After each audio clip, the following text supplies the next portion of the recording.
ಎಲ್ಲರಿಗೂ ನಮಸ್ಕಾರ. ರಾಯರ ಕಿಚನ್ಗೆ ಸ್ವಾಗತ. ಇವತ್ತು ನಾವು ಎಲೆಕೋಸನ್ನು ಬಳಸ್ಕೊಂಡು ಕೋಸ್ ಕುರ್ಮಾವನ್ನು ಹೇಗೆ ಮಾಡೋದು ಅನ್ನೋದನ್ನು ನೋಡೋಣ. ಇದಂತೂ ತುಂಬಾ ರುಚಿಯಾಗಿರುತ್ತೆ.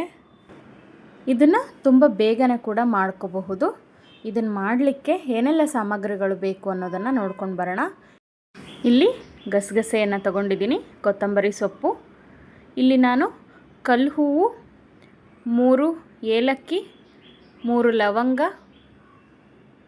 ಹಾಗೆಯೇ 1 ಪೀಸ್ ಚಕ್ಕೆಯನ್ನು ತಗೊಂಡಿದ್ದೀನಿ, ಉಪ್ಪು, ಸಾಸಿವೆ, ಜೀರಿಗೆ, ಕೊಬ್ಬರಿ, ಸೋಂಪು, ಬೆಳ್ಳುಳ್ಳಿ, ಶುಂಠಿ, ಇಲ್ಲಿ ನಾನು ಹಸಿಮೆಣಸಿನಕಾಯಿ ಹಾಗೆ ಮಸಾಲ ಪುಡಿಯನ್ನು ತಗೊಂಡಿದ್ದೀನಿ. ಇದಕ್ಕೆ ಖಾರದ ಪುಡಿ, ಧನಿಯಾ ಪುಡಿ, ಜೀರಿಗೆ ಪುಡಿ ಹಾಕ್ಕೊಂಡಿದ್ದೀನಿ, ಈರುಳ್ಳಿ, ಟೊಮೆಟೊ, ಹಾಗೆಯೇ ಎಲೆಕೋಸನ್ನು ಹೆಚ್ಚಿ ತೊಳೆದು ಇಟ್ಕೊಂಡಿದ್ದೀನಿ. ಈಗ ನಾವು ಮೊದಲಿಗೆ ಒಂದು ಮಸಾಲೆಯನ್ನು ರುಬ್ಕೋಬೇಕಾಗತ್ತೆ. ಅದಕ್ಕೆ ಒಂದು ಮಿಕ್ಸಿ ಜಾರನ್ನು ತಗೊಂಡು ಕಲ್ಲು ಹೂವು, ಏಲಕ್ಕಿ, 1 ಪೀಸ್ ಚಕ್ಕೆ, ಹಾಗೆಯೇ ಲವಂಗವನ್ನು ತಗೊಂಡಿದ್ದೀನಿ, ಹಾಗೆಯೇ 1 ಟೇಬಲ್ ಸ್ಪೂನ್ ಆಗುವಷ್ಟು ಸೋಂಪನ್ನು ತಗೊಂಡಿದ್ದೀನಿ,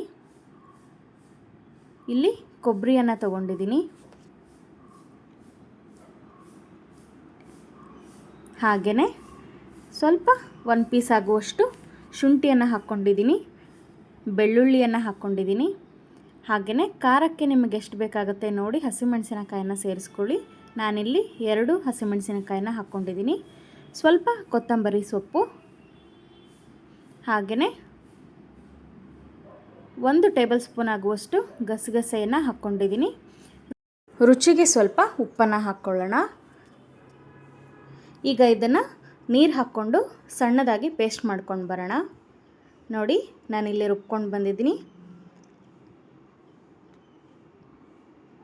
ಈಗ ನಾವು ಒಲೆ ಮೇಲೆ ಒಂದು ಕುಕ್ಕರನ್ನು ಇಟ್ಕೊಳ್ಳೋಣ. ಅದಕ್ಕೆ 2 ರಿಂದ 3 ಟೇಬಲ್ ಸ್ಪೂನ್ ಆಗುವಷ್ಟು ಎಣ್ಣೆಯನ್ನು ಹಾಕ್ಕೊಳ್ಳಿ.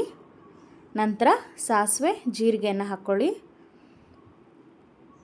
1 ಈರುಳ್ಳಿಯನ್ನು ಸಣ್ಣದಾಗಿ ಕಟ್ ಮಾಡಿ ಹಾಕ್ಕೊಂಡಿದ್ದೀನಿ, ಅದನ್ನು ಸ್ವಲ್ಪ ಫ್ರೈ ಮಾಡ್ಕೊಳ್ಳೋಣ.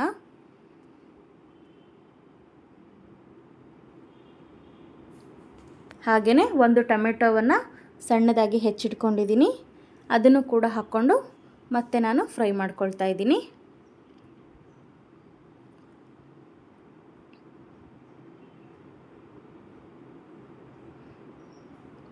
ನೋಡಿ, ಇಷ್ಟಾದರೆ ಸಾಕು. ಈಗ ನಾವು ರುಬ್ಬಿರುವಂತಹ ಮಸಾಲೆಯನ್ನು ಹಾಕ್ಕೊಳ್ಳೋಣ. ಹಾಕಿ ನಾವಿದನ್ನು ಒಂದು ಸಲ ಚೆನ್ನಾಗಿ ಮಿಕ್ಸ್ ಮಾಡಿಕೊಂಡು ಕುದಿಲಿಕ್ಕೆ ಬಿಡಬೇಕಾಗತ್ತೆ. ಇದರಲ್ಲಿರೋ ಹಸಿ ವಾಸನೆ ಎಲ್ಲ ಹೋಗೋವರೆಗೂ ಕುದಿಸೋಣ. ಇದಕ್ಕೆ ನಾನು ಸ್ವಲ್ಪ ಉಪ್ಪನ್ನು ಕೂಡ ಹಾಕ್ಕೊಂಡಿದ್ದೀನಿ. ನೋಡಿ, ಸ್ವಲ್ಪನೇ ಉಪ್ಪನ್ನು ಹಾಕ್ಕೊಳ್ಳಿ, ಯಾಕಂದರೆ ರುಬ್ಬುವಾಗ ಕೂಡ ಉಪ್ಪನ್ನು ಹಾಕ್ಕೊಂಡಿರ್ತೀವಲ್ಲ, ಹಾಗಾಗಿ. ಈಗ ನಾವಿದಕ್ಕೆ ಮಸಾಲೆ ಪುಡಿಯನ್ನು ಹಾಕ್ಕೊಳ್ಳೋಣ. ನಾನಿಲ್ಲಿ ಖಾರದ ಪುಡಿ, ಧನಿಯಾ ಪುಡಿ, ಜೀರಿಗೆ ಪುಡಿ ಇಷ್ಟನ್ನು 1 ಟೇಬಲ್ ಸ್ಪೂನ್ ಆಗುವಷ್ಟು ಸೇರಿಸ್ಕೊಂಡಿದ್ದೀನಿ. ನೋಡಿ, ಈಗ ಚೆನ್ನಾಗಿ ಕುದ್ದಿದೆ. ಈಗ ನಾವಿದಕ್ಕೆ ಹೆಚ್ಚಿಟ್ಕೊಂಡಂತಹ ಕೋಸನ್ನು ಹಾಕ್ಕೊಳ್ಳೋಣ.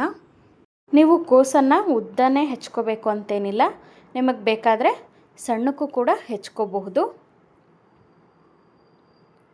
ನೋಡಿ, ಈಗ ಚೆನ್ನಾಗಿ ಒಮ್ಮೆ ಮಿಕ್ಸ್ ಮಾಡ್ಕೊಳ್ಳೋಣ.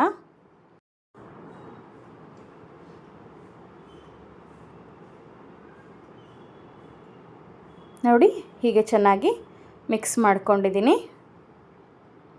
ಈಗ ಇದನ್ನು ಸ್ವಲ್ಪ ಬೇಯಲಿಕ್ಕೆ ಬಿಡೋಣ. ಈ ಕೋಸ್ ಕುರ್ಮ ಚಪಾತಿ, ರೊಟ್ಟಿ ಹಾಗೆ ಅನ್ನಕ್ಕೂ ಕೂಡ ತುಂಬಾ ರುಚಿಯಾಗುತ್ತೆ.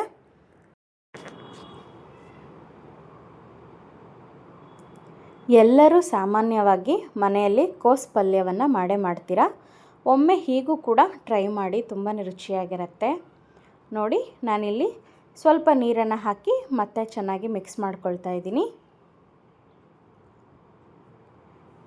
ನೀವು ರುಚಿ ನೋಡಿ ಉಪ್ಪು ಬೇಕಾದರೆ ಸೇರಿಸ್ಕೊಳ್ಳಿ. ನೋಡಿ, ಚೆನ್ನಾಗಿ ಕುದೀತಾ ಇದೆ. ಈ ಟೈಮಲ್ಲಿ ನಾವು ಕುಕ್ಕರನ್ನು ಮುಚ್ಚಿ ಒಂದು ವಿಷಲ್ ತಗ್ಸೋಣ. ನೋಡಿ ಈಗ ಆಗಿದೆ.